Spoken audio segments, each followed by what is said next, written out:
convido os irmãos a abrirem a Bíblia no Evangelho de Jesus Cristo segundo João, no capítulo 1. Evangelho de Jesus Cristo segundo João, no capítulo 1. Vamos começar a leitura no versículo 35.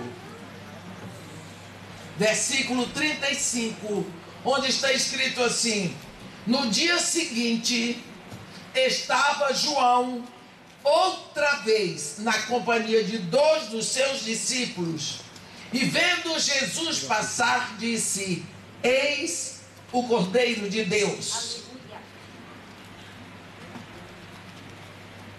Os 2 discípulos, Jesus, voltando-se e vendo que o seguiam, disse-lhes: que buscais? Disseram-lhe: Rabi, que quer dizer mestre, onde assistes? Respondeu-lhes: vinde e vede. Foram, pois, e viram onde Jesus estava morando, e ficaram com ele aquele dia, sendo mais ou menos a hora 10ª.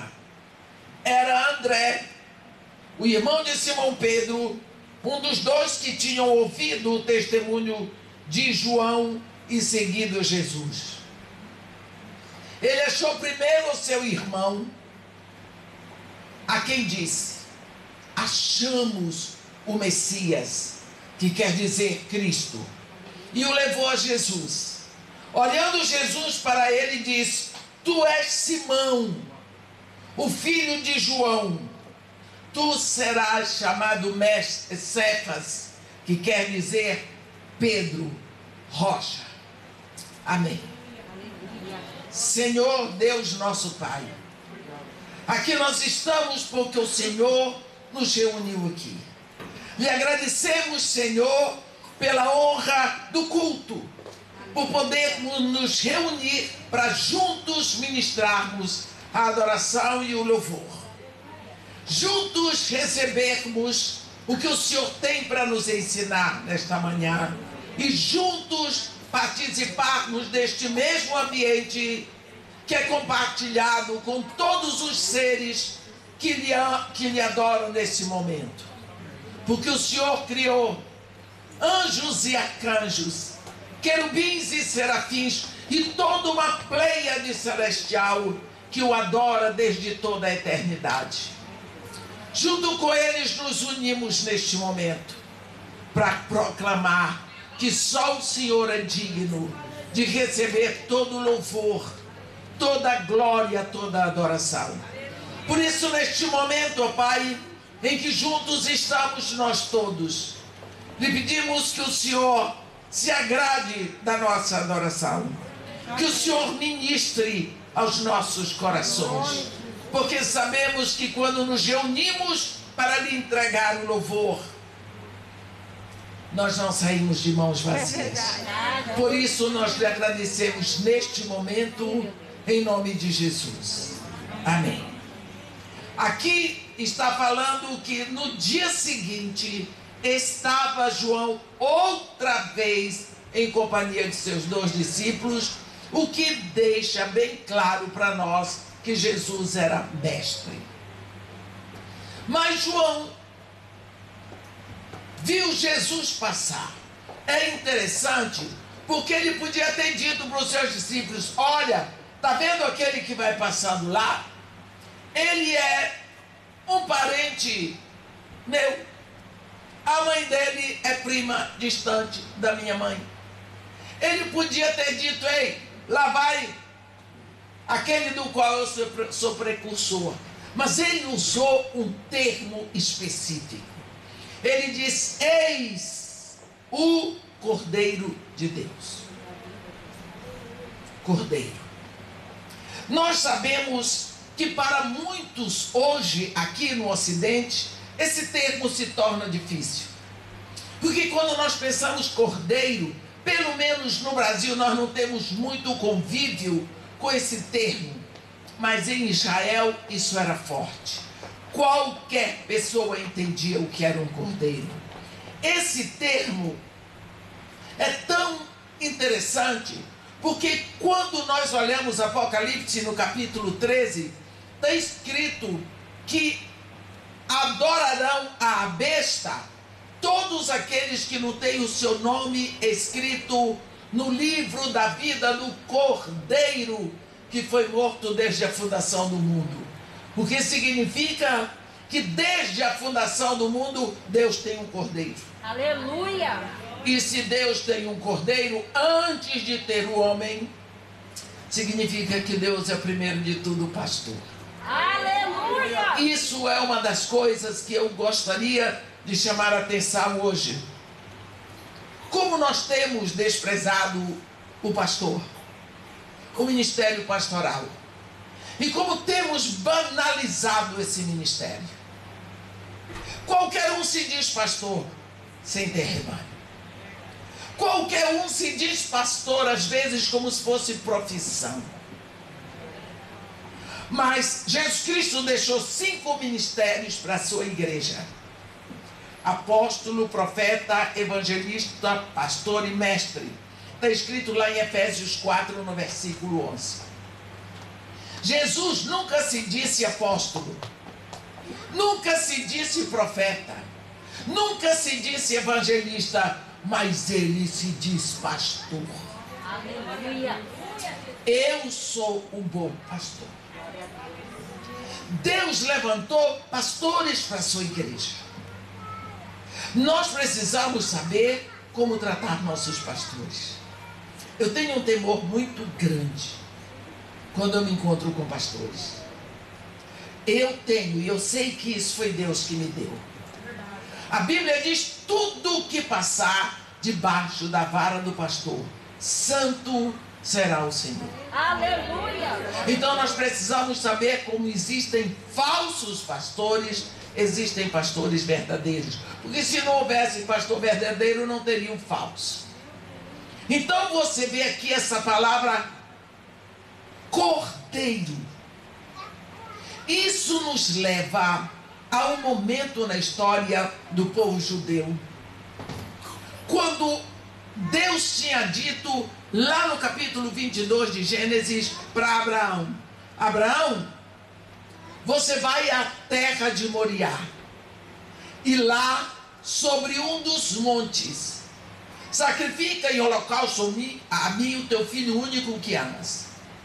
Abraão foi, e quando chegou a determinada distância, ele viu o monte onde seria sacrificado o seu único filho Isaque.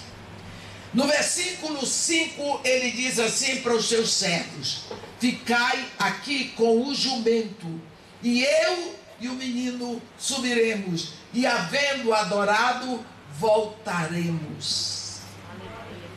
Você já pensou quando Abraão, com bem mais de 100 anos, ele sobe aquele monte, olhando para o único filho dele, e sabendo que não apenas o rapaz ia morrer, mas que ele ia matar. Você pode imaginar o que acontecia no coração daquele pai? Eu tenho certeza que esse homem subia aquele monte, sangrando por dentro, e principalmente sem querer que o filho o visse chorar.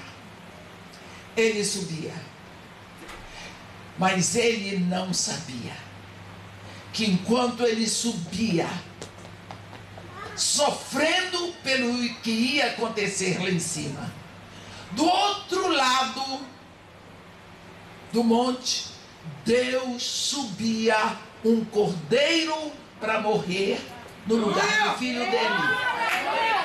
Deus supria a provisão para ele. Quantas vezes você está aí sofrendo, gemendo, chorando por alguma situação? Você não sabe que lá do outro lado, sem que você saiba, a providência está caminhando para encontrar com você. Foi isso que aconteceu ali. E na subida, Isaque diz: papai, eu tenho a madeira, tu tens o cutelo. Mas cadê o cordeiro? Onde está o cordeiro para o holocausto? Como vamos sacrificar? Como vamos adorar sem levar o cordeiro? E o que o pai ia responder para ele? O pai simplesmente disse para ele: Jeová Jiré, o Senhor proverá. E quando chegou no cume, ele preparou a ara, que é o altar de holocausto. Quando ele botou seu filho ali em cima, que ele vinha descendo o cutelo, Deus disse: Abraão, ele diz: eis-me aqui, Senhor. Chega, como tu não me negaste o teu único filho que amas em holocausto a mim, eu juro por mim mesmo que não negarei o meu único filho que amo em holocausto por ti, pela tua descendência. E quando Abraão olhou, tinha um cordeiro para morrer no lugar de Isaac. Tinha um cordeiro para substituir Isaac na morte. Tinha um cordeiro para morrer a morte de Isaac. Esse é o papel do cordeiro.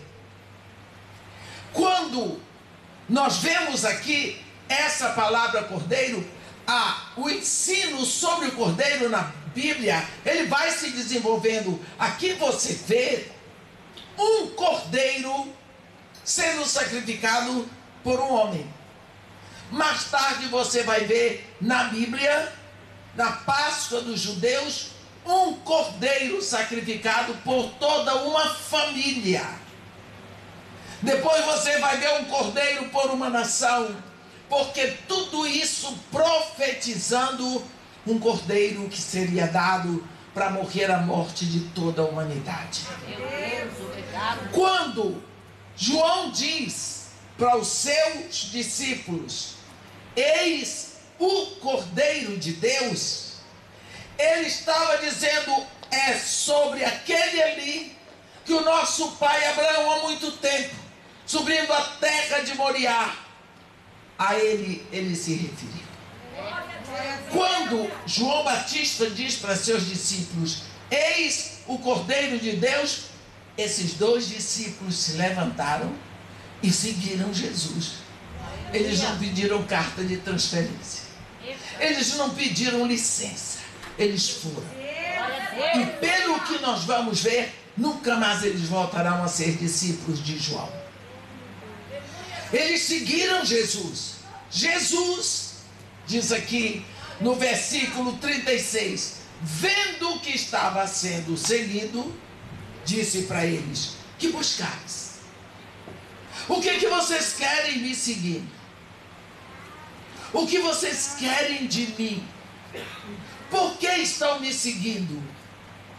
Eu não sei se Jesus aparecesse aqui hoje e perguntasse para cada um de nós: o que você quer de mim? Por que você está me seguindo? Por que você deixou o conforto da sua casa? Tudo bom lá, mais um tempinho na cama, o dia do descanso para vir aqui. O que você quer de mim? Eu não sei o que cada um de vocês responderia, mas o que esses dois discípulos queriam de Jesus está escrito. Eles disseram: Rabi, que quer dizer mestre, onde assistis? Isso no hebraico tem uma conotação assim: onde moras, onde é o teu lar. Aqui tem uma palavra que às vezes nós encontramos, não sabemos o que é. Rabi vem de rabino. Rabino é mestre, mas Rabi é um diminutivo para dizer meu mestre. Quando se chama alguém de Rabi, é um rabino, é um mestre da lei. Só que quando ele é o meu mestre, ele é Rabi. Então nós vemos aqui esses dois discípulos pularem do ministério de João Batista para Jesus. Ele já os chama de Rabi. Onde assistes? Onde moras? Onde é a tua casa? Olha, você pode ter 50 casas, mas só a casa em que você mora é o seu lar. Aleluia! É ali que está a sua intimidade. É ali que você tira a maquiagem, que você tira o sapato quando chega. Tem gente que tira a peruca. Você fica à vontade, porque ali você não precisa se enfeitar. Você não precisa fingir para os outros que você é mais bonito, mais enxutinho, porque você está na sua privacidade, na sua intimidade. O seu lar representa a sua intimidade. E agora nós ouvimos os homens cantarem aqui sobre a família, sobre o lar. Vocês sabiam que tem pessoas que constroem muitas casas, mas eles passam a vida sem construir um lar? É muito fácil se comprar uma casa pronta. É muito fácil se construir uma casa, mas construir um lar precisa paciência, dedicação, amor. Para construir família, família não se encontra pronta. Por isso, muitas vezes é fácil descartar. Você não fez nenhum sacrifício, simplesmente largou. Não lhe custou nada. É como o filho. Às vezes se deixa o filho para lá, afinal de contas não lhe custou nada para fazer. Você cooperou, se deitou com a mulher, e Deus fez o filho, porque é Deus que fabrica o filho. O homem não tem um trabalho para fabricar o filho, nem a mulher. Ele recebe o filho pronto. Ele não sabe quanto aquele menino ou menina vai ter de inteligência. Ele não sabe quanto vai medir, qual a cor dos olhos, se vai ser ágil, se vai correr. Ele não sabe nada a respeito daquele filho, porque não deu trabalho aí para fazer. Às vezes Deus foi só prazer. Então joga fora com facilidade. Eu vivo muito no meio de crianças que são jogadas fora. Eu fui desprezada também, porque meu pai estava afim de se divertir, e parece que minha mãe também. Então, vamos lá, não deu trabalho nenhum, Deus fez, só que Deus tinha um propósito, que não era Deus. E como Deus sempre ganha na história, eu estou aqui. Mas eu perdoo os meus pais, porque eles não tinham intenção, e eles não tiveram nenhum trabalho. Por isso, aquilo que não dá trabalho, que onde não há investimento, nós podemos descartar. Esses discípulos aqui dizem para Jesus, ele diz: que buscais? O que vocês querem de mim? E eles dizem: mestre, onde é a tua casa? Nós queremos te conhecer na tua intimidade. Nós queremos conhecer a tua casa. Nós queremos ver como tu és verdadeiramente. Eu tenho, ao longo da minha vida, o pastor, eu tenho trabalhado com alguns filhos de Deus no sentido de discipular. Eu trouxe hoje comigo a discípula que eu chamo Caçulinha. É a Ângela, está ali. Eu estava discipulando a Ângela há bem mais de um ano, né, Ângela? Sem nunca ter visto a Ângela, só pelo telefone. Mês passado eu encontrei com a Ângela pela primeira vez. Eu disse para a moça onde nós íamos: tem um quarto para a senhora, outro para ela. Vai dormir no mesmo quarto. Vai dormir no mesmo quarto. Chegou na casa, agora pela segunda vez estamos nos encontrando. Vamos dormir no mesmo quarto, na mesma cama. Eu já tive outro discípulo dormindo comigo na mesma cama. Ela tem que ver que eu ronco. Porque às vezes pensa assim: A mulher prega. A mulher faz bagunça no quarto. A mulher ronca. Não é? Então foi isso que os discípulos disseram: nós queremos te conhecer como tu és, na tua intimidade. Aleluia. Forte. E Jesus Cristo, sabe o que foi que ele disse? Vinde e vinde. Pode vir. E não é que eles foram? Aleluia. Eles foram. Que coisa boa. Sabe por que Jesus disse logo vinde e vende? Porque é tudo que ele quer. É ser conhecido. Ser conhecido. Pode invadir a intimidade dele que ele gosta. Quanto tempo você, pastora Marli, namorou o pastor para depois casar? 3 anos. Namorando para conhecer. Você namora 3 anos, conversa, beija, pega na mão, tarará, tarará. E quando casa ainda briga. Não deu desculpa, eu não estou dizendo que vocês brigam, mas seguramente brigam. Porque relacionamento sem problema é utopia. São 2 pessoas diferentes que se encontram depois de adulto. Vai ter choques. Precisamos viver a verdade. Agora, por causa da educação e do compromisso e do amor, se mantém ali ajeitado. Quanto tempo você namorou para conhecer? Aí, quanto tempo você gasta com Jesus para conhecê-lo? Lembra de Paulo de Tarso? Ele diz que foi ficar 3 anos no deserto da Arábia e em Damasco. E ele diz assim: para conhecê-lo e o poder da sua ressurreição e a comunhão com os seus sofrimentos, conformando-me com ele na sua morte. E ele diz: foi por esse tempo que eu tive a revelação do Evangelho das insondáveis riquezas de Cristo. 3 anos. Quanto tempo você gasta para conhecê-lo? Com a sua palavra, lendo, meditando, imaginando, entrando naquela palavra. Quanto tempo você gasta?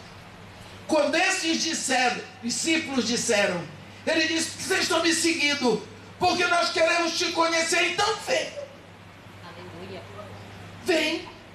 Tudo que Jesus quer ser é conhecido, porque ele sabe. Se você investe em conhecê-lo, você vai se apaixonar. Glória a Deus. Não tem outro jeito.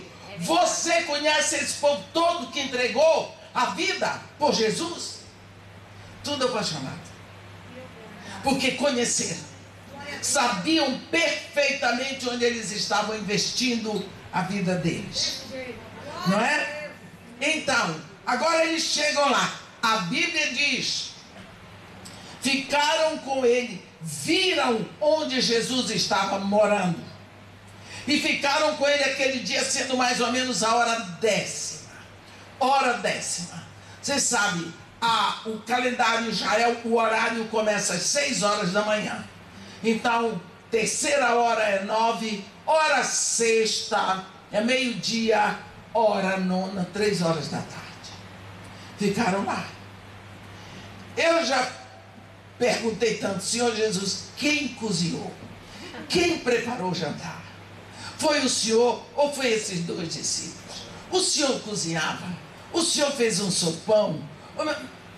Parece que não é da minha conta. Ele não responde.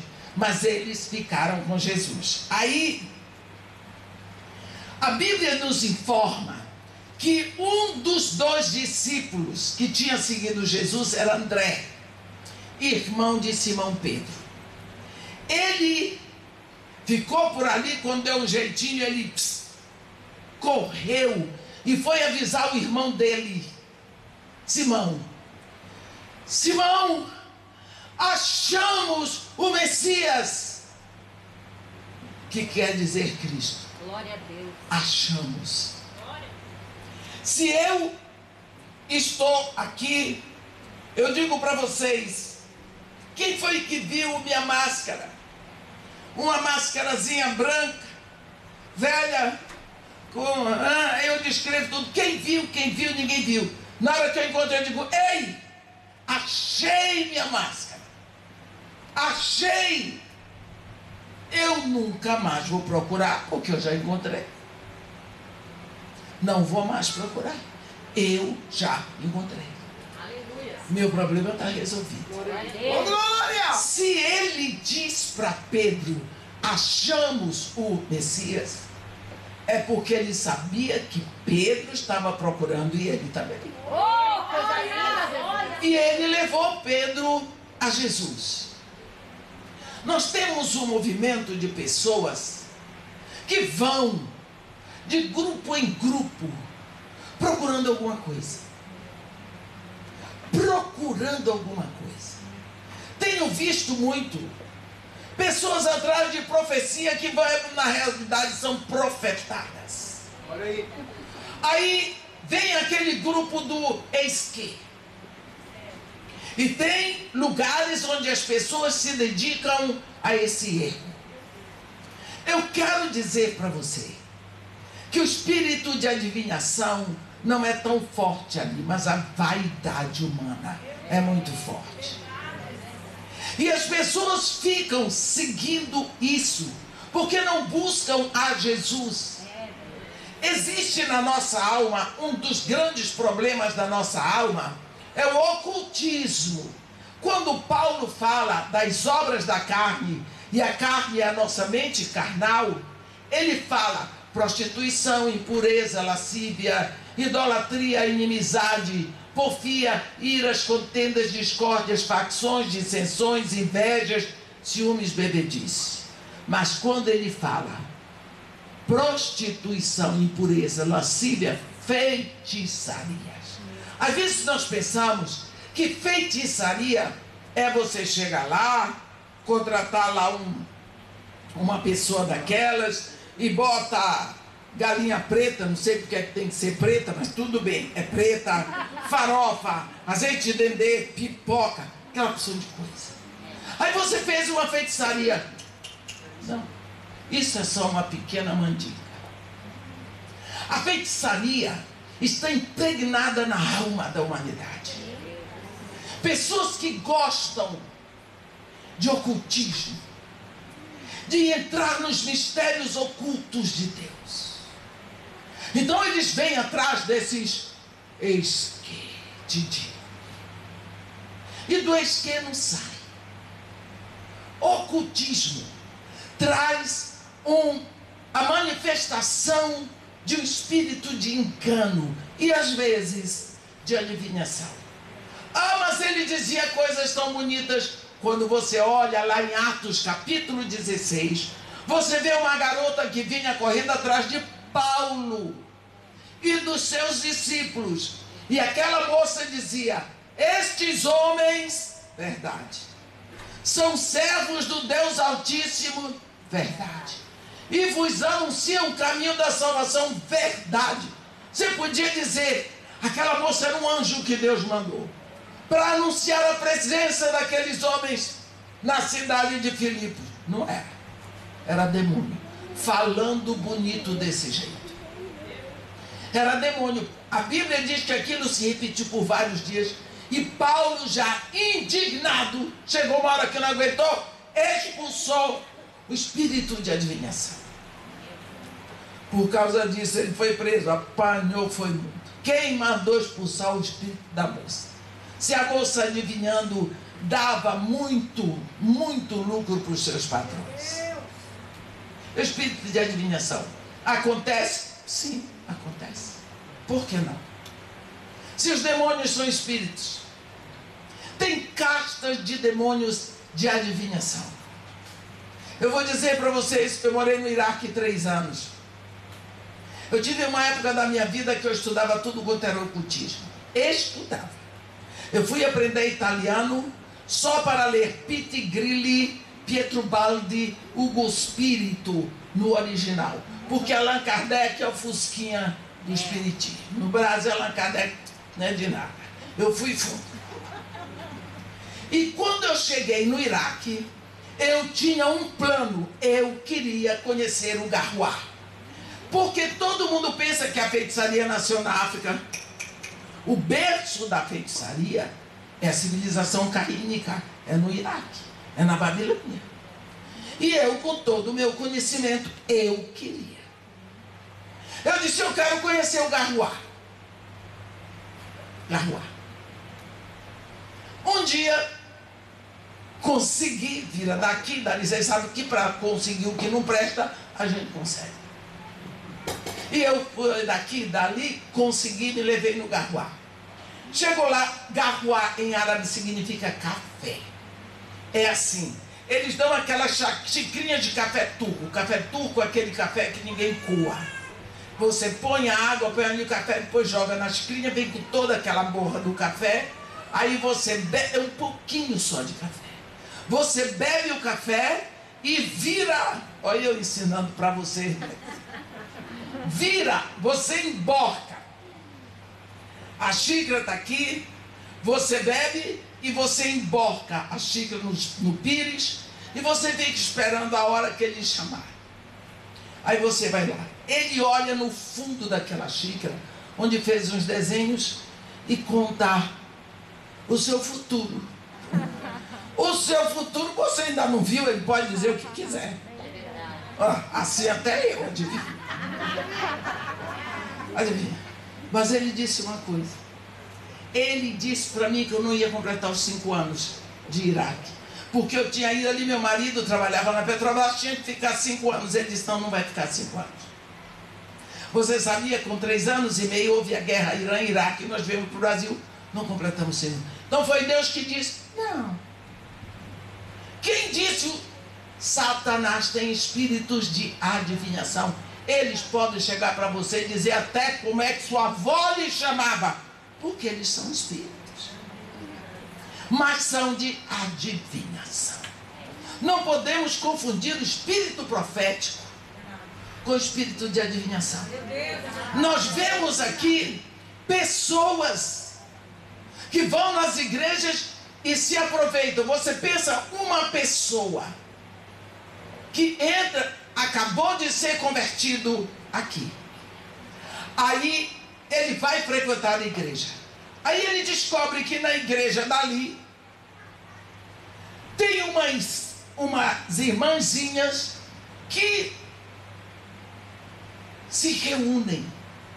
E lá, nessa reunião, tem profecia. Essa pessoa que gosta da adivinhação agora é crente. Ela não vai mais no centro espírita, ela vai na igreja, na reunião de oração, tudo certo. E ali começa o espírito de adivinhação. Daqui a pouco ela não precisa mais nem ir na igreja, ela tem ali tudo que ela gosta. É de Deus, é com a palavra de Deus, é com oração e adivinham o que ela quer. E ali vem toda a mentira. A mentira. Quando nós vemos aqui, nós vemos o seguinte, que quantas vezes isso tem acontecido e tem sido um embargo para os crentes. Eles ficam atrás de profecias e não buscam conhecer. Eles não precisam conhecer. Porque tem quem diga para eles o que é que o Senhor quer dizer. Ora, por acaso Deus está de mal com você? É verdade. Uma vez um pastor me disse em São Caetano do Sul, irmã, a Bíblia nos ensina que Deus não faz acepção de pessoas, mas às vezes eu penso que ele tem um chameguinho a mais com a senhora, porque eu tinha ganho um carro. Eu disse, olha, Deus não faz acepção de pessoas, não faz acepção de filhos, mas você pode ter 10 filhos, é aquele que lhe procura mais. Tem filhos que são mais chegados, eles buscam, ele procura, ele vai lá, ele beija, ele quer saber como você está. ele diz uma palavra nova, ele passa a mão. Gente, carinho é bom. Ainda mais carinho de filho. Meu filho é dentista. E ele fica cuidando de mim. E ele de vez em quando me dá um beijo na cabeça. É o único dentista que já fez isso comigo. Beijar minha cabeça, minha testa. E ele diz: mamãe, a senhora não sabe como é difícil furar a própria mãe da gente. Eu deixo de conversa, continua. Por quê? Tem filho que vem mais. Todos são seus filhos. Você ama a todos. Todos são seus herdeiros. Mas tem um que lhe procura mais. Tem um que se interessa mais. Tem um que vai ali. Esse filho, logicamente, vai receber muito mais da sua presença. Vai ter muito mais o que falar a seu respeito, porque tem uma participação maior na sua vida. Quantas vezes nós nos esquecemos que Deus quer ser conhecido? Quando Deus tira o povo de Israel, você viu tudo o que Deus fez. Viu tudo o que Deus fez. Tantas pragas, tanta coisa. Agora que ele tira o povo, ele diz: ouve. Primeira palavra que Deus diz para Israel quando os tira da terra do Egito: ouve, ó Israel, sou eu, o Senhor teu Deus, que te tirou da terra do Egito, da casa da escravidão. Não terás outros deuses diante de mim. Amarás, pois, o Senhor teu Deus de todo o teu coração, de toda a tua alma, de toda a tua força, de todo o teu entendimento. Irmã, como que eu vou amar Deus assim? De toda a minha alma. Eu não sou assim espiritual. Eu digo, mas se Deus quisesse que você o amasse com amor espiritual, tinha feito você um ser espiritual. Mas eu não sinto este amor angelical. Deus não lhe fez antes. Ele falou isso para um povo que, se não fosse igual, podia até ser pior do que a gente. Aquele povo de Israel parecia uma opção de crente. Brincado, confundido. Com todo, ele está querendo esse amor. Do jeito que você ama, é assim que ele quer ser amado. Do jeito que você quer conhecer, ele quer ser conhecido. E por isso, esse irmão foi buscar Simão. Achamos o Messias, que quer dizer Cristo. Levou para Jesus. Jesus, quando viu Pedro chegando, que é Simão, eu vejo Jesus como um brasileiro. Tu és Simão, o filho de João, mas tu serás chamado Cefas. Pedro, rocha. Comigo as coisas vão mudar, Pedro. Vamos. Oh, glória! Aquilo que tu eras vai mudando. Vai mudar tudo na tua vida, Pedro. Eu tenho tudo preparado, mas vem como está, assim, do jeito que você é. Deus não nos rejeita como nós estamos. Ele quer que nós venhamos do jeito que somos. Ele tem o material certinho para nos transfigurar. Ele quer que nós sejamos filhos como Jesus. Às vezes, esquecemos isso.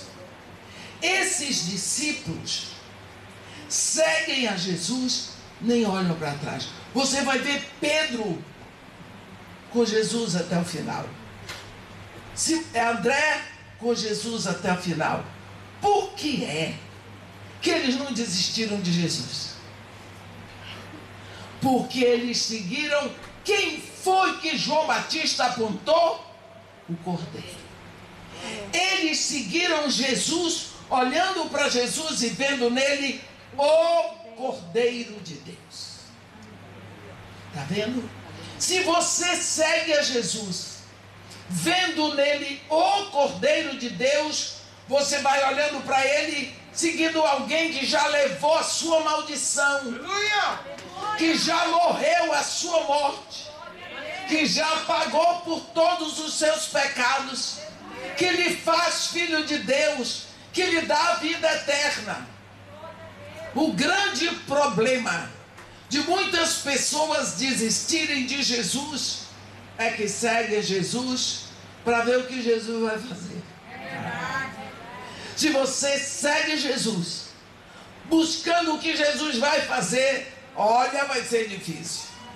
Eu vou seguir Jesus porque ele vai pagar meu cartão de crédito, ele vai abrir portas para eu arranjar emprego, ele vai me dar uma noiva ou um noivo maravilhoso, ele vai fazer isso, ele vai fazer aquilo. Não, meu irmão, siga Jesus pelo que ele já fez. O resto é consequência. O resto é consequência. Por quê?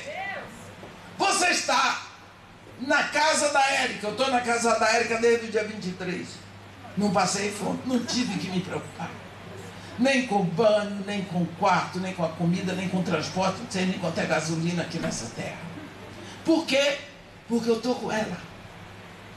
Agora, se ela está provendo tudo, será que Jesus não faz? Se você se rende a Jesus Cristo, siga pelo que ele já fez lá no Calvário. O restante é consequência de você estar com ele. Ele diz: busca primeiro o reino de Deus e a sua justiça, a sua retidão, e todas as coisas de antes te serão acrescentadas. Quantas vezes nós desistimos de Jesus pelo anúncio que nos faz? Ei, venha para a igreja. Lá tem umas garotas bonitas. Olha se isso é jeito de você convidar alguém. O louvor de lá é uma maravilha. Temos gente que toca, gente de primeira. A igreja tem ar-condicionado. Aqui, acho que é mais o aquecimento, né? A igreja, sim, a igreja que o pastor formado em Sorbonne. O pastor fez teologia no Texas. Aí você começa a botar tudo aquilo como se a igreja fosse uma empresa. Outros seguem a Jesus assim, olham para o evangelho como se eles estivessem fazendo uma viagem a Disney. Escolhem. Ou como um jantar self-service, que você vai lá, escolhe só o que você quer, o resto você não quer. Não é. Não é assim. O evangelho eterno, ele é um evangelho verdadeiro, simples, mas é eterno. Hoje nós inventamos tantas coisas diferentes. O evangelho é simples, a fé é simples, a igreja é simples. Quando Pedro chega para Jesus, Jesus olha para ele, vendo o que está vindo e vendo como ele será. Quando nós chegamos para Jesus, é isso. Ele olha para nós como nós chegamos e ele vê aquilo que ele vai fazer. Por isso, ele nos leva ao Pai e o Pai nos dá o Espírito Santo. Esse Espírito começa na nossa vida trabalhando para formar em nós o Filho de Deus que o Pai espera. Você não será transfigurado no Filho de Deus se não for pelo trabalho do Espírito na sua vida. Também o Pai não daria o Espírito dele a você se não houvesse um propósito maior. Nós falamos muito de salvação, mas Deus está interessado em santificação. O plano de Deus para nós não é salvação, é santificação. Porém, ninguém pode ser santo se não for salvo. E como ninguém poderia nos salvar, Deus vai lá e nos salva. Uma vez que Ele nos salvou, nós estamos aqui. Ele nos transporta do império de trevas para o reino do Filho do seu amor. Agora, nós vamos andar, porque Ele deu o Espírito, então agora esse Espírito vai ministrar a santificação. Agora nós vamos andar. Fazer um santo demora o resto da vida. É por isso que muitas vezes você não tem coragem. Mas saiba que o poder já desceu. Jesus Cristo diz: recebereis poder quando vier sobre vós o Espírito Santo. Então sereis meus testemunhos em Jerusalém, em toda a Judeia e Samaria e até os confins da terra. Só com o poder que veio do alto eu posso estar aqui pregando. Só com o poder que veio do alto você está aí sentado ouvindo. Só com o poder que veio do alto nós podemos chamar a Deus de Pai. Só com esse poder que começa, esse Espírito vai operando na nossa vida. Muitas vezes nós somos tão revoltados com as dificuldades, com as dores que aparecem. Ninguém gosta de dificuldade. Ninguém gosta de problemas. Ninguém gosta. Mas uma coisa é certa. Quando você olha um capítulo interessantíssimo de Êxodo, quando Deus para com Moisés e diz assim: Moisés, dize ao povo de Israel que me traga oferta de todo homem cujo coração para isso se mover, dele recebereis a minha oferta. Esta é a oferta que dele receberás: ouro, prata, bronze, estofa azul e púrpura e carmesim, peles de animais marinhos, pelos de cabra. Ele vai dando uma lista do material para a construção. No versículo 8 ele diz: e me farão um tabernáculo, para que eu possa habitar no meio deles. Aleluia. Toma cuidado, Moisés, de fazer esse tabernáculo segundo o modelo que eu te mostrei. Vai ser feito um tabernáculo para que Deus habite ali. Este tabernáculo que está lá em Siló, o pastor já foi lá, em Shiló, é aquele tabernáculo, o primeiro que foi de Moisés. Tem tudo referente a você e a mim. Tudo. Tudo. Tudo aquilo tem a ver conosco. Agora, a única madeira para a construção ali é madeira de acácia. Aí você diz: como? Como é que Deus me faz um negócio desse? Ele está com aquele povo na península do Sinai. Ali você vê os cedros do Líbano, as coisas em referência à madeira, o que tem de primeira. Como que ele vai escolher a acácia? Ninguém neste mundo escolheria madeira de acácia para fazer altares, mesas, arca da aliança e tudo mais. Só Deus. Você sabe você sabe o que é cipó? Quem sabe o que é um cipó? Ah, graças a Deus. Você pensa um cipó assim bem grosso, retorcido, cheio de espinho. Se você abrir, é cheio de nós. A madeira de acácia, ela nasce e ela já começa, os galhos começam a se enfiar pela areia do deserto.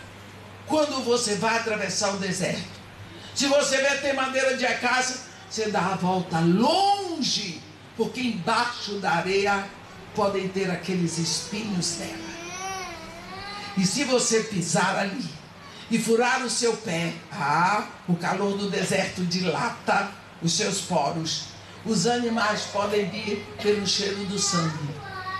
Por quê? Madeira de acácia. A madeira de acácia é tão difícil que Deus deu a 2 homens, Bezalel e a Oliabe, o dom espiritual exato para trabalhar a madeira de acácia.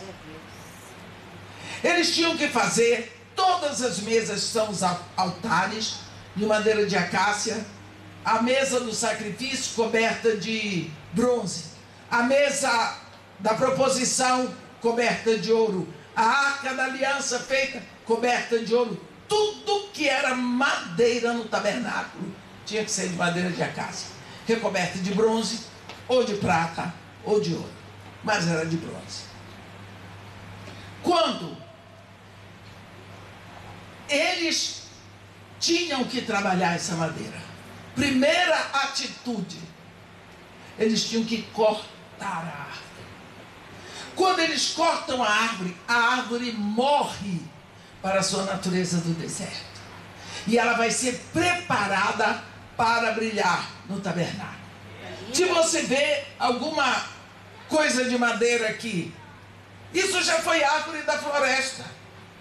Mas uma vez que foi cortada dali, nunca mais voltou para lá. Primeiro corta a madeira seca.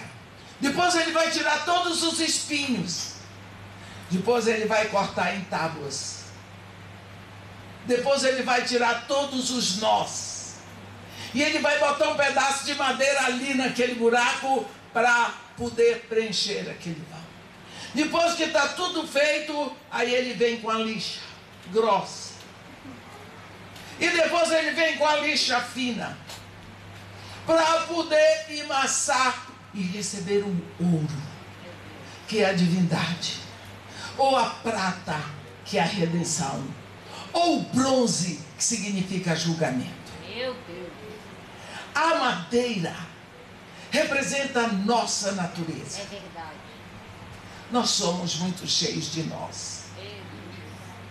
E às vezes espinhentos. E nós somos duros. A madeira de acácia é dura. Ela é resistente. É chamada madeira imperecível. De tão dura, ela parece ferro. Essa é a nossa natureza, meus irmãos. Mas eu não sou assim.